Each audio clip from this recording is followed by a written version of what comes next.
aboard. All aboard. All aboard. This is my remix this week. All aboard. Okay, there we go. We're going off the rails. Hello, everyone. Welcome to the show dedicated to Disney tangents.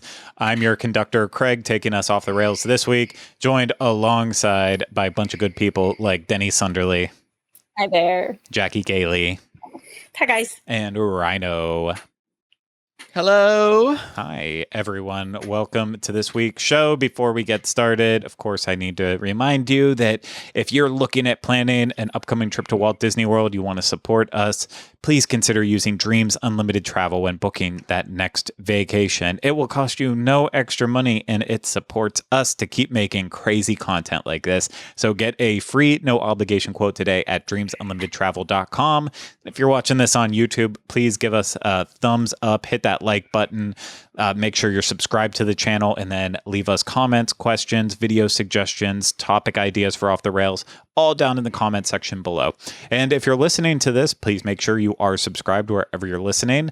And also, if you're listening through Apple Podcasts, please leave us some good ratings and reviews. And if you want to leave us comments too, hey, head to YouTube. Start writing comments there too. You don't have to watch it on YouTube. Just leave the comments there. That's where we're looking for all those good comments.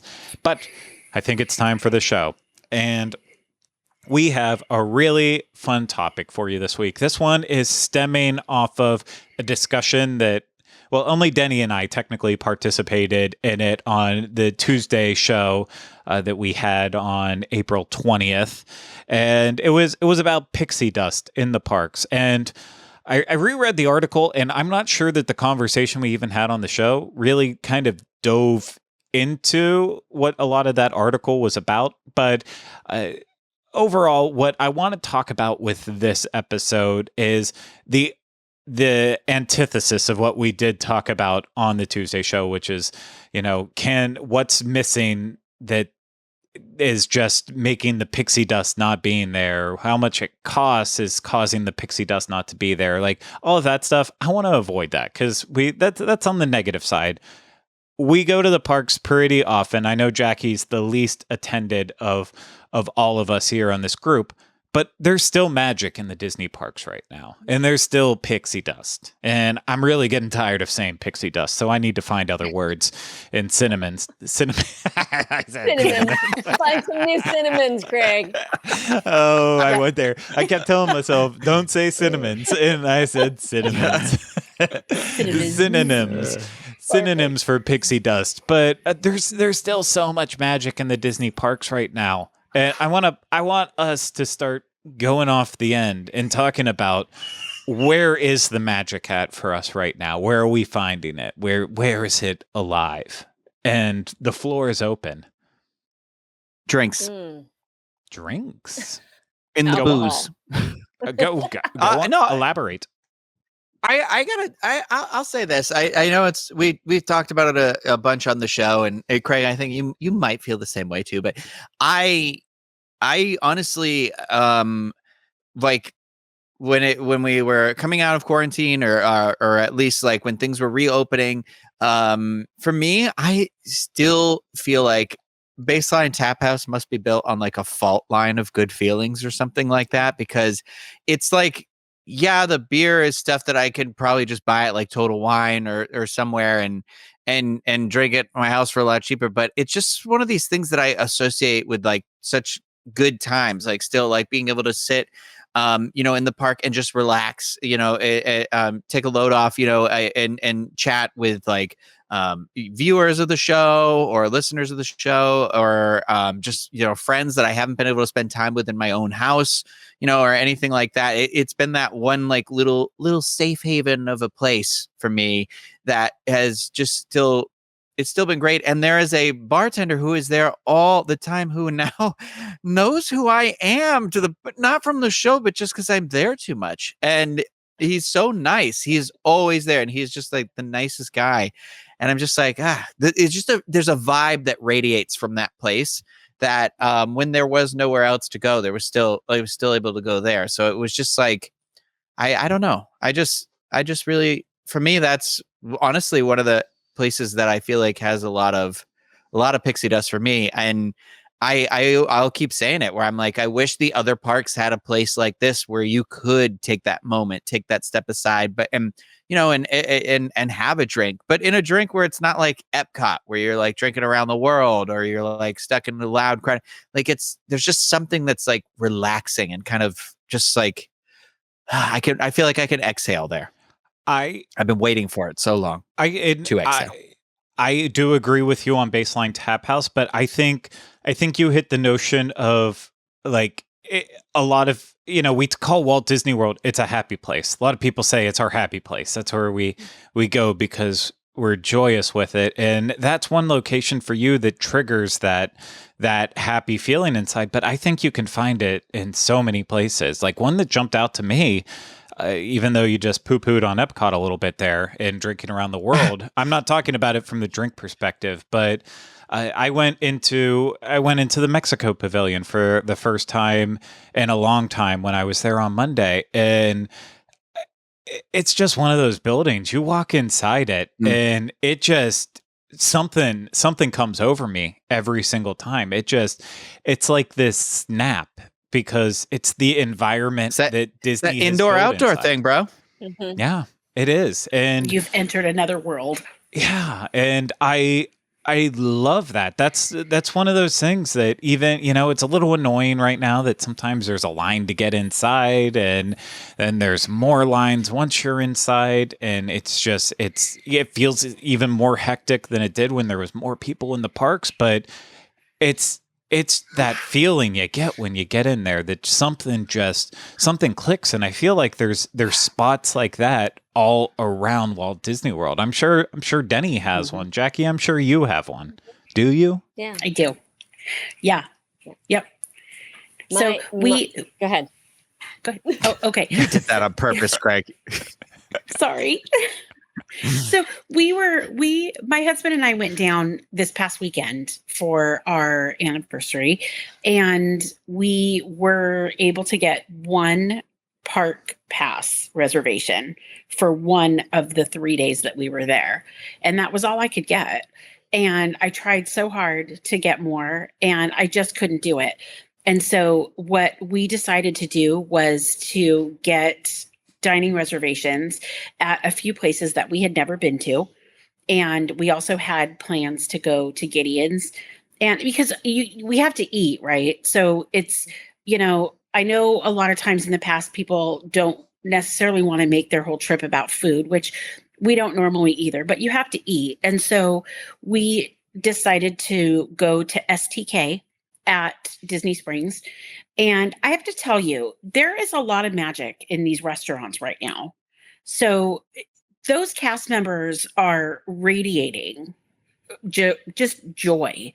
They are so happy to be there and to be working, that every place that we dined at during those 3 days, we had exceptional experiences and really great visits with the cast members that waited on us. And food felt like it tasted fresher, and just, and I don't know if it was just really because theme parks weren't really our vibe this time. The last time we were down before that was back in December, and we couldn't wait to get out of the theme parks because they were too busy for us and we were uncomfortable. But this time we just couldn't get park passes to get in. And while we were a little bit discouraged, we were like, well, that's okay, because we're just going to kind of chill. And, there were lines to get into, some of the stores. And at Disney Springs, we walked around, and it was different and it felt busy, but we had a better time dining than we've had in the past. And that was really, really cool, because it's something that you have to do anyway.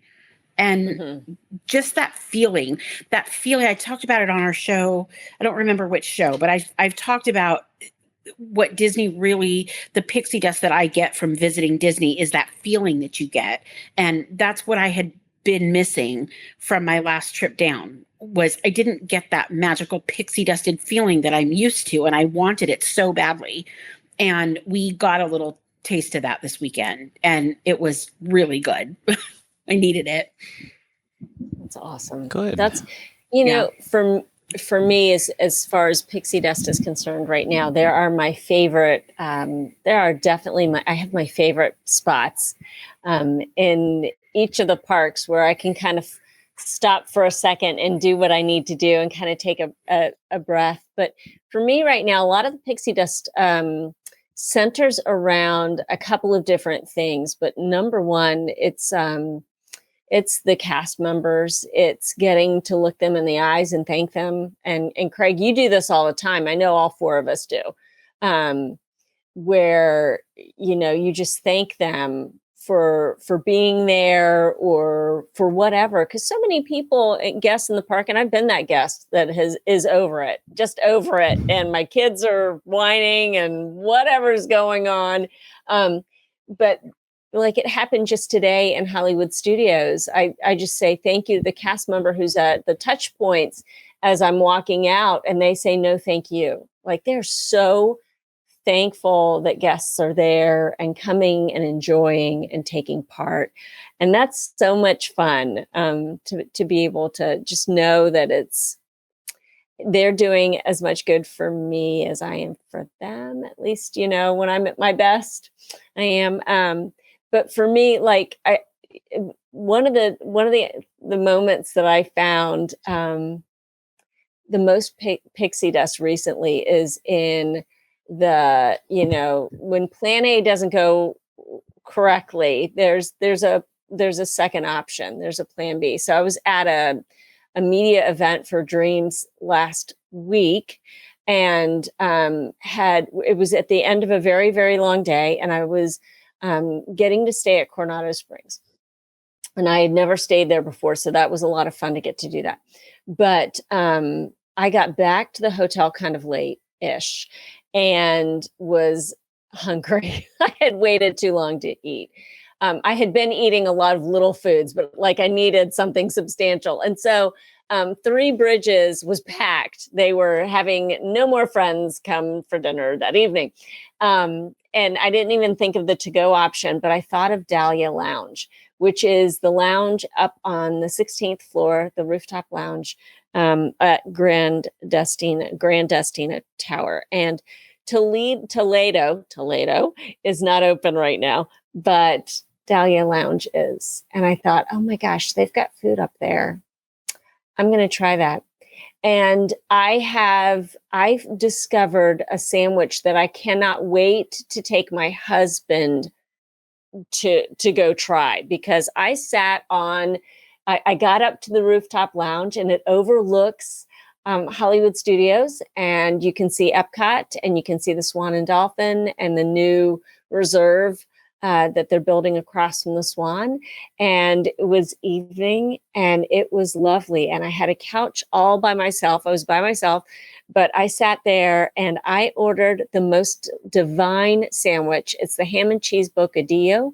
It's $14, and it has aged Serrano ham and manchego cheese, and it is dripping with honey. And I thought, what in the literal world? Like, it was just transportive. And it was what happened when my initial thought of going to Three Bridges and scarfing down a cheeseburger wasn't able to happen. So a lot of what we're having right now, and we hear this from a lot of people, and for good reason, should I come down now? It's been a couple years. Should I come? Like, what's it like? It's not going to be, the most optimal pixie dusted plan A. Is it still okay? Yes, because there's pixie dust in that second backup plan. It's there if you and I have the opportunity and the eyes to see it, or the openness to experience it, because I would not have changed a single thing about going to Dahlia Lounge. And I had my favorite drink to drink right now, if I'm at a lounge, is a mojito, so a virgin mojito. So I just sat out there with my little virgin mojito and this amazing sandwich, and I was a really happy camper. So that's where I'm finding the pixie dust right now, and that's just that's very close to the surface because it just happened, but it can happen. True, it's different right now, but it's still there. Yeah, there's an inherent problem with nostalgia, and I know the topic of nostalgia comes up a lot specifically on this show, but part of the problem with Walt Disney World, which is why we constantly want to return and go back the same way people can feel with Disneyland that some of us feel about Disneyland too, is that it's all built on what came before it. And it's tough when you come to Walt Disney World right now and there's still a lot of restaurants not reopened. I mean, I know when my family was traveling to Walt Disney World, we loved eating at Yachtsman for a lot of those trips, and Yachtsman's still not open. So we don't live here. Traveling down right now, yeah, I'd probably be a little bit bummed out that we can't have that Yachtsman meal. But and there's a ton of restaurants still not open. But that's where there's the opportunity to try something you haven't before, and it bums me out when people say, well, if I can't be the exact same as the last trip that I had before, then the magic's not going to be there. It's like saying you can never create new favorite things. I mean, that's right. I don't know how many times I've been out and about where we have to try. A lot of times it's because it's a Sunday. Kylie and I eat at only several restaurants over and over again that are usually closed on either like Sundays or Mondays. And it always comes up where it's like, okay, well, I really want barbecue, but it's a Sunday, so I can't go to Four Rivers. And so then I have to be like, okay, well, let's find a new barbecue place in the area. And that's how then we discover new things that we love. The same thing can happen right now at Walt Disney World too. I get the idea of my favorite place might not be open, so it can't be a magical experience because it still costs the same amount of money, but I'm not getting everything I got before. But that's like, it's right. Literally just, it's saying like, nope, if it's not the way I want it to be, then it can't be special. And I don't think any of us would sit here and say that that's the case. No. And that's the thing. Like, it's like our go-to restaurant for a celebration used to be Boma. A lot of times it would be Boma. Well, we don't have that option now. So we were like, So it gave us the opportunity to try something different, something special. And oh my gosh, we will likely do it again for another special occasion. It's definitely a special occasion kind of a restaurant. It's not an inexpensive restaurant by any means. So, but oh my gosh, I mean, it's been open for a couple of years now, and we never gave it a try until there was a reason to not go to our standard usual, which we love and miss. But new magic is good too. Yeah, new magic's good. And, we're getting down to the point where a lot of the hotels that didn't reopen are now open. I mean, we're getting very, very close. And Polynesian, the new rooms are going to be opening soon. And so we're getting to a point with the hotel side that it's super expensive to stay, but you can't say that like, oh, well, I can't stay in my happy place anymore on site. Well, I mean, you can if it's Port Orleans, basically, but everything else is coming back online and going through the refurbishments to be even better than it was before.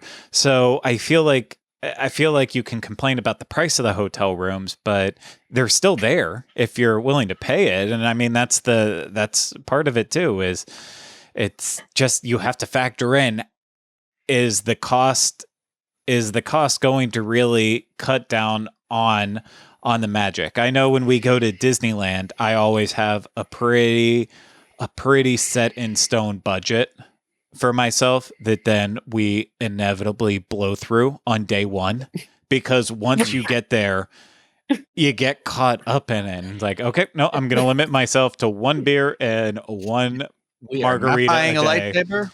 I'm not buying a lightsaber.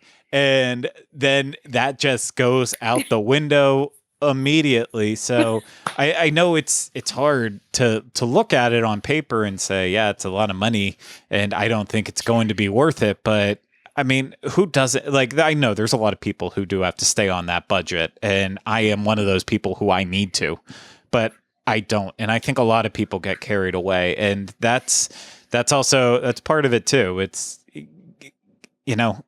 just you can still find value in Walt Disney World right now, and there's still a lot there, just from my perspective. Yep.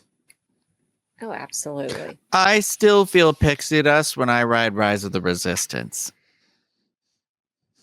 Oh, Oh, we're not talking about that anymore? Oh, no. We absolutely can. I mean, I think that's a big one to throw out, is that attractions. Like, I get that there's a big complaint of, well, there's no parades and there's no full parades. There's no fireworks and there's not this meet and greets. But like, Disney attractions are pretty fantastic. Even when we complain about them and say they need updated and rehab, there's still a lot out there to make it magical. And Rise is a good example of it. Yep. It still takes when you walk in the room with the stormtroopers, I'm still always like, I'm so happy this exists. And it's just like the excitement. I know it's a process. I know it's a hassle. I know getting the boarding group is difficult and, and doesn't always work out for everybody and stuff. And like, but when you have it and you're able to like experience it, it's just one of those, you're just like, every time I do it, I'm like, oh, it's going to feel different this time, but I'm still like, I'm just as excited to be here as I was the first time I did this. Like, maybe even more so because now I know what I'm about to experience. And so like, I don't feel that for a ton of places, to be honest with you. I'm not going to lie about it. Like, there are places that I like and still enjoy, but I am still struggling because we are still in a pandemic. Like, and I am still very much like, I am having whatever that problem is that now they're talking about with people that are having trouble reacclimating to like the way things were. And I am struggling. I'm not going to beat around that bush. And so some stuff that I did used to enjoy, even though we have come around and some stuff is safer now than it was before, it still doesn't mean it automatically goes back to feeling the same way it did for me before. So it's like, I can't, I am not there yet. I don't know how long that'll take, if that's going to be years, if that's going to be a year, if that'll be this year. But it's like, so those places when I notice, were like Rise of Resistance, when I noticed that feeling where I was like, oh, I'm still like, I can feel it like tingling. It gives me that Disneyland feeling, I'll call it. Like when you go to Disneyland and like automatically for me, everywhere I step, I have that feeling. And like I just something about it, because for us, again, that's a vacation park and that's the thing, but like, that's why I'm like, I take notice of those moments in those places. And that's like, I don't know. So I know both of those are two. Also, what I've said now is Bayside Tap House and Rise of Resistance are basically right around kitty cornered around the area for each other. But I don't know. There's just something that makes it doable. Yeah. Well, and I'm going to piggyback on what you said, Rhino. I recently was in Hollywood Studios really late, and I had a few minutes to kill at the very end of the evening. The park is about to close. I've got about 10 minutes. And so I wandered over toward Mickey and Minnie's Runaway Railway. And I thought, I wonder if I could get on right now. Like, I wonder, because that line is so crazy during the day and it is out there's no shade in the queue.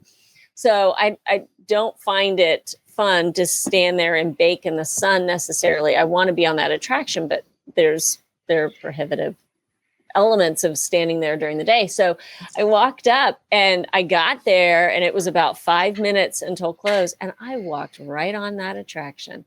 And I thought, oh my gosh, I can't believe this is happening. Like, there's no line at that point. And bless everyone's hearts for standing in that line for 45 minutes in the heat of the day.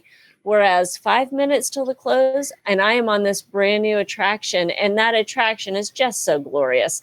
And so that like I texted my husband going, I can't believe I just walked to the queue and I'm on the attraction already. This is amazing. So there's a lot of pixie dust in the attractions. Yeah. I am at the standpoint that I think every single one of them, for me, it just clicks back in. Obviously there are some that it doesn't connect the way I want to. Like It's a Small World is the bane of my existence, not because of the music or anything. It's just in the past year now, that line has gotten exorbitant to the point that like it's in what reality does It's a Small World constantly have a 60-minute wait no matter what time of day it is?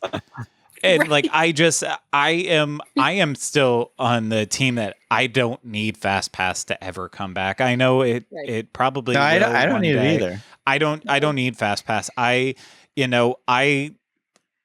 happy waiting in lines when it's stuff that I know I'm going to enjoy. And I get it, for first timers, you don't quite know, and it could make for not such a great experience. But the more you go, you start to learn what's worth the wait. And so Denny says she wants to walk into Runaway Railway and have that 5-minute wait. I'm happy to stand 45 minutes, an hour still for Runaway Railway. I do it way too often. And I wasn't the biggest fan of that attraction, but I find myself doing it quite a bit. And I for the most part though, as soon as I get on any attraction, it kicks in, because that's part of where the magic is for me at Walt Disney World. It's in the attractions. It's that feeling that you get, that it's these rides that are either blow your mind like Rise of the Resistance, or they're simple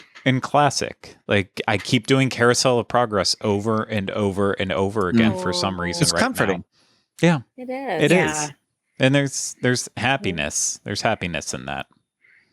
Yeah. Well, you also There Carousel of definitely is. Progress being like rooted in that optimism of the future too, and that's, I feel like we've struggled in the last year of like very much hitting this like doom and gloom and outlook's not being so good. So it's nice that there is something there that you can reach back and look and be like, this was that like era of the like Star Trek or whatever. It was all, the future is going to be a better, that better reality, and not all the dystopia that we all headed toward or whatever.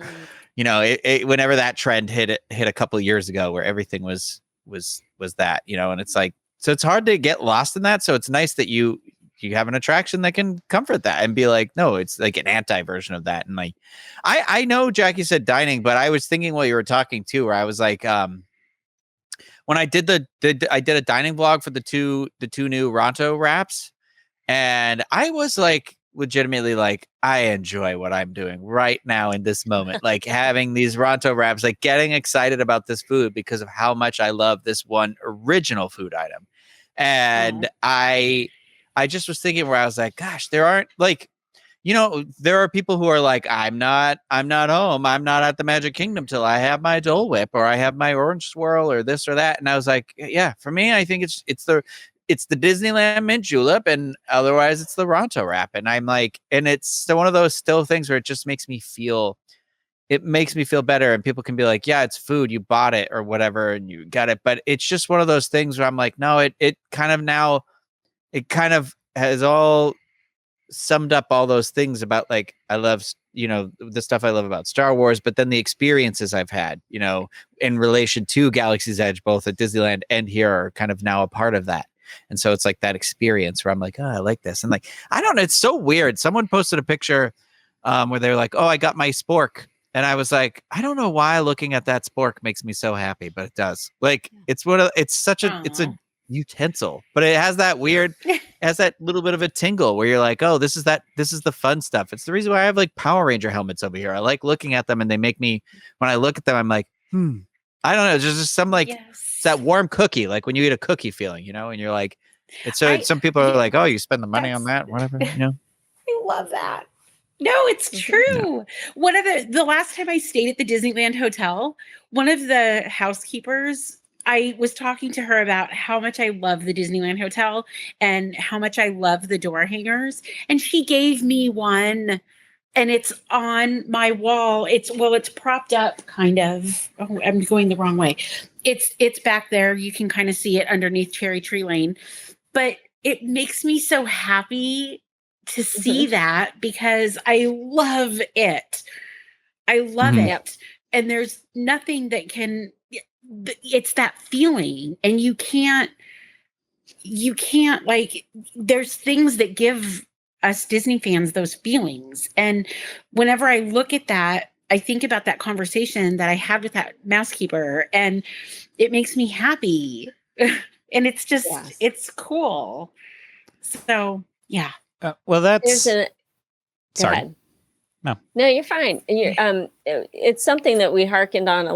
We touched on it really briefly in the Tuesday show. Was Sherry Kessler, who's the author of the article that we're kind of using as a jumping point. She's an amazing DIS contributor and a huge, just very, very invested as a DIS community member.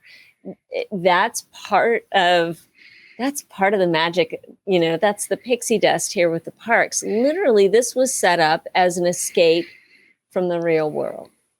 You and I get to buy a ticket and step through a portal, and we have found ourselves in the middle of something that is supposed to be the best of us, right?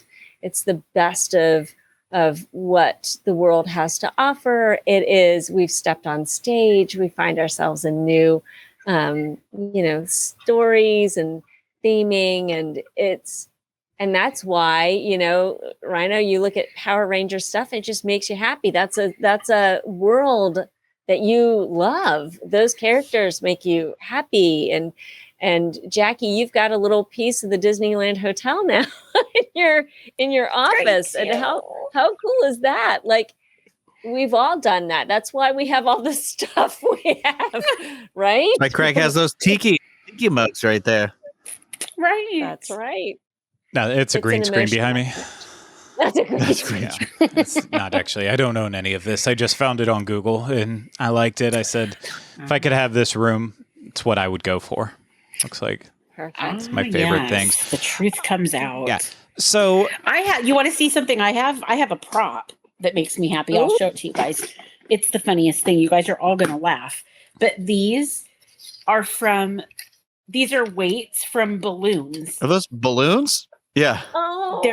They're weights that they put the ribbons through so that the clusters of balloons can be floating in the air. And then this Mickey sits on the table, and you can see that it has his little face, and they make me happy. They take up space, but whatever.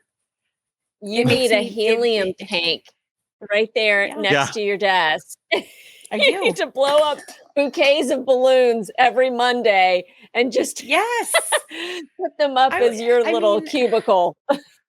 I need that. That would, seriously, I love it. It just makes you feel like I would feel like I was on Main Street if I had a little bunch of balloons in the air right here at my desk. You need one of those springtime ones with thumper on them. Yes. Oh my gosh. One of the things that I struggle when I see people say that the magic isn't there right now. I want to kind of watch how I say this, because I don't want to make this as an insult to solo travelers. I've traveled places solo, and I know that's where you really, like, when you're a solo traveler and you're by yourself a lot of times, that's where you do attach emotion to very specific experiences, because if you ate at that restaurant and it was the one restaurant that made you feel comfortable while you were there, it feels nice going back to it. And with the rides, I know it's a little bit different, but part of Walt Disney World is that shared experience. Part of a Disney park is a shared experience. And so I really like scratch my head when people say, "Oh, we just got back right now and we didn't feel the magic and it wasn't there for us." And I'm like, isn't part of it supposed to be you're there with your family or your friends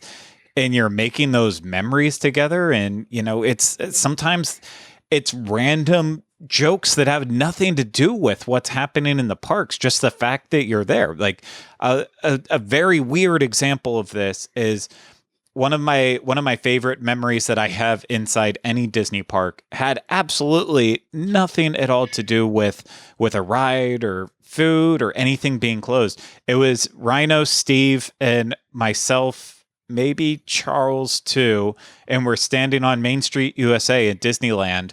And we got bored with our camera one night, and we decided to start doing light drawing with like to get a fun picture out of it. So we're doing a long exposure shot on our camera that, that's how long the camera keeps its eyes open. And so in that time, we're running around like crazy people with our phones out with the flashlight on, drawing circles in the air to where we think we're making a Mickey Mouse. And it was just like, it was one of those things where I love the memories of being in parks with my wife and my family over the years. But as a friend experience, it had nothing to do with the things that weren't open. Disneyland was closed at that point. It was over for the day. It was just, we thought of something random to do and then had fun with it. And I still look at that picture every now and then and it makes me smile every time, because like the one that we posted on Instagram, I think. The one that we posted, that was after trying at least like 6 or 7 for times a while to get it right. And but we didn't care. We were having fun. And so that's where I'm like, fun. How, like, everyone who's going with their family and friends right now, are you forgetting that part of the vacation is about that experience of being together in a place that's different than where you're at home? Like, if money and budgets are the only thing that you care about, then you can have a beach vacation, or you can have all these other different visit. That's why national I hate those parks. most expensive day shirts. Ugh.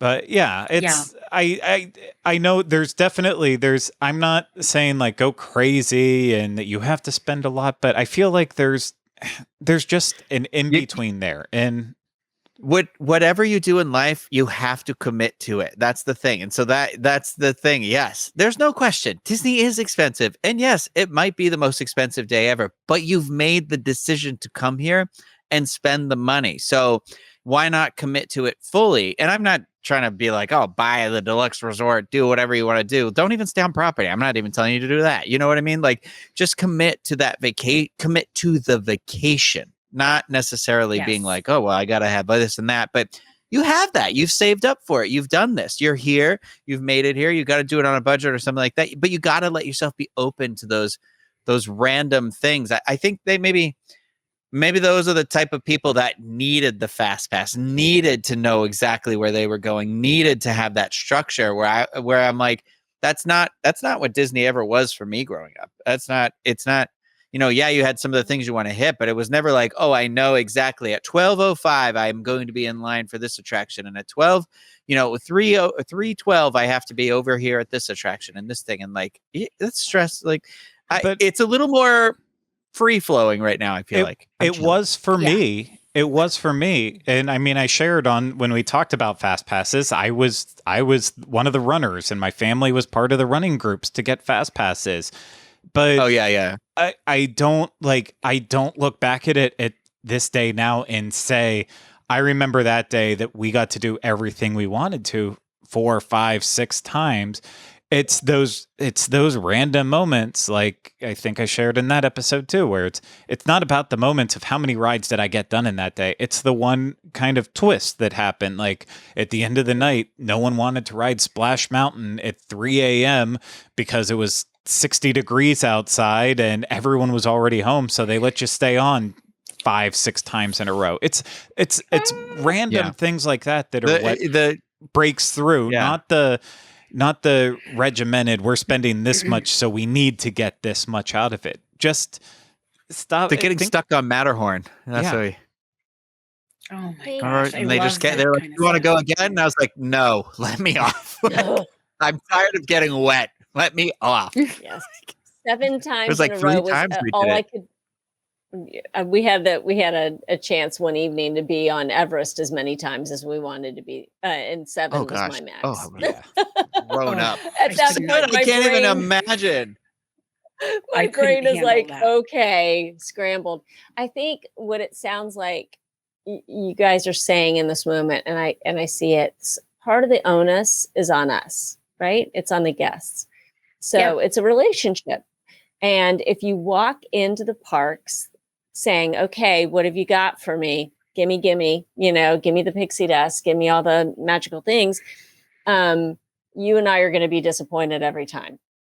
But if we walk in realizing that we're, one half of this relationship, we have shown up, and what are we bringing to it? Like you said, Rhino, commit to it, right? Be all in. If you're going to Yeah. do this, really do it. Get the value out of it that you can. Like you got to show up knowing that a lot of that pixie dust is totally with you. It's in your control. You bring a lot of it. And I think It's in the that aura. Yeah. That positive You have to let energy, it right? in. Like yes, you have to be open to it. Yeah. Yes. Yep. I think It's like love. If you're just obsessively trying to find it, you'll never find it, bro. you're not gonna find Wow. it. Yep. Wow. That's right. Exactly That what was it's deep. like. And Amazing. I'll the- be in my blanket.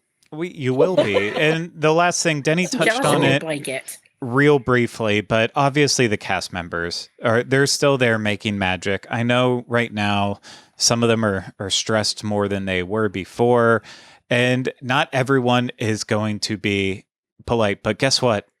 They weren't before the pandemic either. And Right. that's Yeah, just it's one just of the those- worst. Yeah. I'm not quite sure where this idea came about that like, well, everyone was perfect pre 2020 and now all of a sudden it's even harder, and so that's why it's slightly off. No, it was not always amazing before, but it's not about the cast members who go out of their way to make magic or give you something. It's a lot of what happens with the keys. There's a courtesy to a lot of cast members that they might not stand there and have a conversation with you about your day, but they're giving you a smile, greeting you with a smile, or a wave, I was or gonna just simple things like that. That when it's lacking, you pick it up, but you take it for granted when it was there before. Well, I was going to say it's funny because I've noticed I've been taking a lot more notice to also I think all of us kind of more or less having either somebody in our lives who's been a cast member or having been a cast member or anything like that. But I feel bad saying this, but I would say that I've noticed that the cast members are a lot more friendly now than they were before. And I don't know, maybe it's just I'm so much more actively engaged in that, being like, wow, people are probably just horrible to you 24/7 is my thought process. So when it's like what you just said, Craig, though, it's as simple as just somebody smiling or just saying like hello or whatever or anything like that. Like I'm like, wow, there's just it's weird. Like I just feel like it's like if they were an A before, I feel like I'm seeing A+ now. I don't know, Mhm. It's also again Yeah. on, as Denny said, it's on us as well too. Yeah, don't be a jerk. I was in a line one day and there were people that were annoying me, as it happens very often in lines now, where people are annoying me because they can't read markers on the floor that tell you where to stand. So simple. It's literally there. The markings are on when the it says ground. please stand here, you're supposed to be like 2 or 3 feet in There? front of it. Right, Not, right there. not literally right there. It's like here-ish. That's what it really just means. right in that area. And I was having a really bad day with a family that just wasn't paying attention, and there was a lot of them. There was like 12 people in the family who just were zigging, zagging, kids running about. And it was getting to me, and a cast member just doing their job, not paying attention to me, just watching, being attentive to their role, made sure to step in and start talking to them and say, hey guys, here's what's happening. This is what I need you to do. And he must have caught out of the corner of his eye like a sigh of relief that came over on my face, because I know I made it very visible. I was like, thank goodness. And he turned to me and he said, and he acknowledged the situation and said, I hope it's better. And I'm like, that's part of the dichotomy of it, is that for that family now, they're probably walking away from it saying, remember that rude cast member who told us what to do? And then I'm over here saying, remember that amazing cast member that said that? So it's with everything, it's on us. We can also dictate the cast members that are there based on what we're doing and how we feel. But I, and the ones who aren't living up to it, I don't think it's just because of the times that we are on. They might never have been in it. Not every cast member is there because it's their dream job. And we've talked about that on shows before. They're there because they need work and they like it. And that's the reality when you have a vacation destination the size of Walt Disney World. You're gonna need a lot of people, and not every person is gonna be there wanting to show up and give their A game for it. But there's a lot of magic for the ones that are there that do want to deliver that A game every single time they step out into a park, and just we appreciate them. I appreciate them very much so. That's a good way to end this, unless anyone has anything else to say. Speak now, or Rhino will choo-choo. Okay. Rhino choo-chooed, the choo-choo master. So that's it for this episode of Off the Rails. I hope you didn't take this as us insulting everyone out there who says the magic is not there right now, the pixie dust is not there. That was not what we meant with this. It's just, if you recently went to Walt Disney World thinking about it, reading reports that it's not quite there, maybe this will serve as a conversation to say, okay, I'm going to give it another try, but let me think about it from a way that I didn't have the first time I went, or you know what, there is another lining, another side to the story than the one that's being put out by the places that I am most seen over and over again. Ask yourself what you want to get from your experience. Yeah, I think that's an important thing, to have a little fun conversation with yourself before. That's a great way. Yeah. Great way to put it. We got the all-star team in here. Rhino saying stuff, Denny saying stuff, Jackie saying stuff. It's you saying stuff. We like to say things. Yeah. No, I do. You don't say. Yeah, I do say. So I'll throw myself in there now too. But yeah, it's the magic's there. I know you can find it. And if you need help finding it, then maybe consider using Dreams Unlimited Travel when planning your next Disney vacation. I feel so dirty now. I feel really dirty with that one. Yeah. But seriously, if you think the magic's there and you want to go find it, then book your trip through Dreams Unlimited Travel. And it will also support us when you book that vacation. So get that free no obligation quote today at dreamsunlimitedtravel.com. Did I say gate or quote? I'm not quite sure. I think you said quote. Okay. Cinnamon. Well, I was just thinking how uncomfortable it made me feel, so it's okay. Good. Good. Just like you wrapping yourself in a blanket makes me feel uncomfortable right now. I'm under an air conditioning vent. It's so chilly. Okay, that's fair enough. And so if you watched this on YouTube and you liked it, please hit that thumbs up. Obviously, again, let us know what you think of this episode in the comments section, and leave any questions, video suggestions as well, and make sure you're subscribed. And if you're listening to this, please make sure you're subscribed wherever you listen. And if it's through Apple Podcasts, leave those positive ratings and reviews. But that's it for this episode of Off the Rails. We're back on the rails, and we are taking off for today. So thank you, everyone, for the fun conversation. We hope you all enjoyed it. Take care. Bye-bye.